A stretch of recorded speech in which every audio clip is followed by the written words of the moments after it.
Assalamualaikum warahmatullahi wabarakatuh. Halo pemirsa BNTV ID, apa kabar hari ini? Semoga selalu sehat ya. Hari ini dari masjid ke masjid akan membahas sejarah Masjid Saka Tunggal Wangon. Siapa yang sudah pernah berkunjung ke masjid ini? Masjid Saka Tunggal ini memiliki daya tarik untuk kita kunjungi.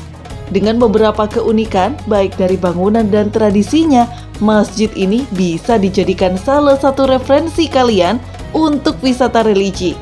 Namun, sebelum video ini berlanjut, jangan lupa untuk selalu dukung channel BNTV ID dengan cara subscribe, like, dan komen.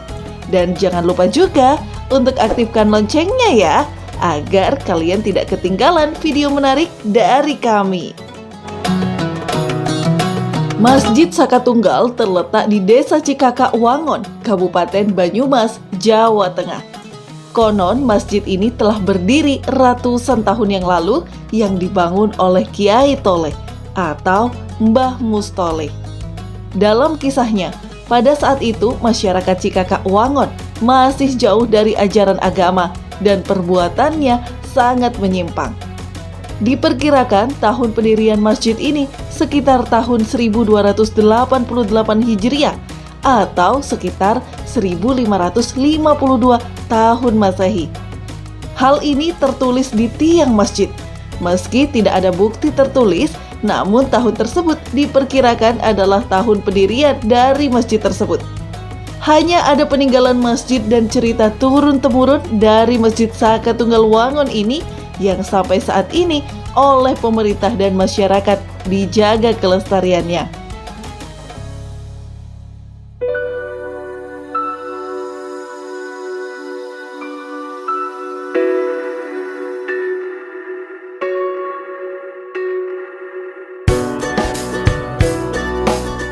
Jika kita berkunjung ke Masjid Saka Tunggal Wangon ini, kita akan disuguhkan dengan alam yang tenang dan udara yang sejuk.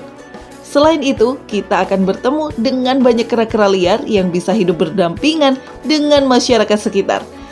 Jadi jangan kaget apabila berkunjung ke masjid ini banyak kera yang mengawasi gerak-gerik kita. Ukuran masjid ini sekitar 12 x 18 meter. Sesuai namanya, Saka Tunggal. Masjid ini memiliki satu tiang penyangga di tengah dan dilengkapi dengan 4 sayap menjadikan masjid ini berdiri begitu kokoh. Dipenuhi dengan ukiran bunga dan tanaman, serta dindingnya yang terbuat dari anyaman bambu berbentuk wajik, menambah keindahan masjid ini.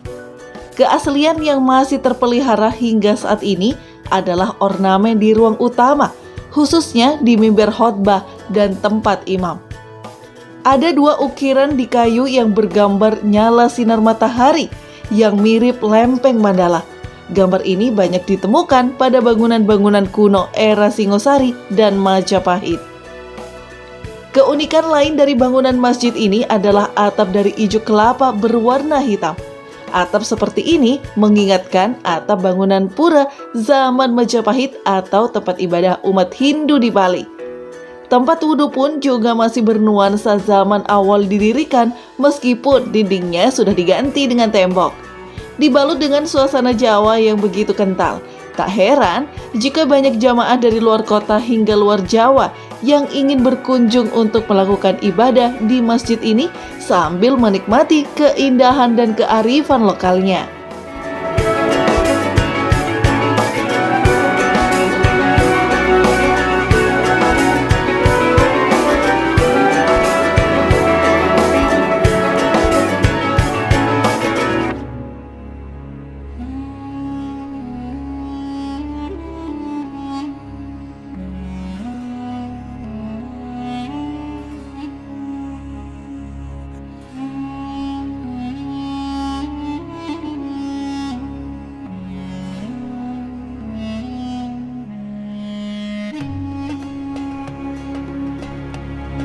Masjid Saka Tunggal ini tidak hanya memiliki keunikan dari bangunan masjid saja, namun juga ada keunikan tradisi dari masjid ini dari dulu hingga sekarang, yaitu Masjid Saka Tunggal ini tidak menggunakan pengeras suara.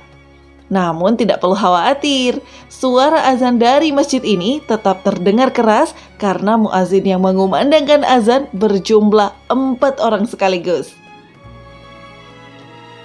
Tradisi lainnya yang dipertahankan hingga saat ini adalah tradisi penjarohan, yaitu ziarah yang dilakukan oleh seluruh masyarakat sekitar Masjid Saka Tunggal ini.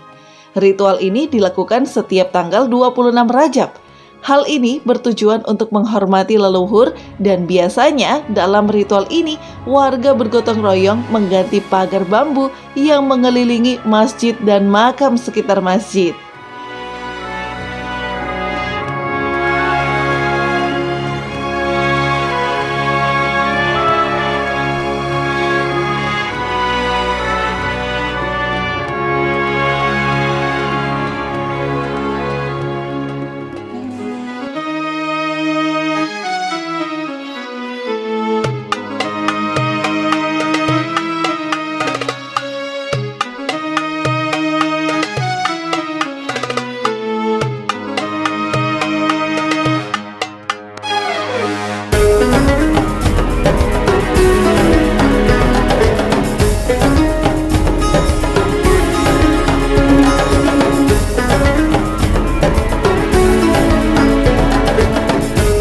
Demikian dari masjid ke masjid kali ini. Semoga bermanfaat dan menambah pengetahuan kita semua. Jangan lupa subscribe, like, komen, dan share ya. Sampai jumpa di video selanjutnya. Terima kasih telah menonton. Wassalamualaikum warahmatullahi wabarakatuh.